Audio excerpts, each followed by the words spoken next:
নবীজি বলছে টাকা পয়সা, অর্থ সম্পদ, স্বর্ণ রৌপ্য এগুলো কথা বলবে। বিশ্বাস করে এগুলো কথা বলবে। কি কথা বলবে? সমস্ত নাফরমান পাপীদেরকে, এই অবৈধ সম্পদ উপার্জনকারীদেরকে ডাক দিবে। হাদিসে আছে, নবীজি বলছে এই টাকা পয়সা অর্থ সম্পদ মাটির উপরে স্তূপ, স্বর্ণরৌপ্য, হাসরের মাঠ।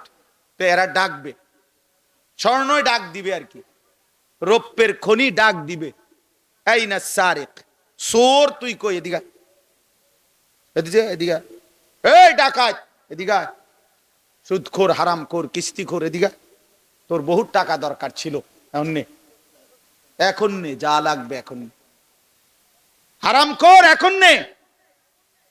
হ্যাঁ হ্যাঁ, হাদিস এটা, আমি জলজ্জন্ত হাদিস, তাফসীর ইবনে কাসির আছে।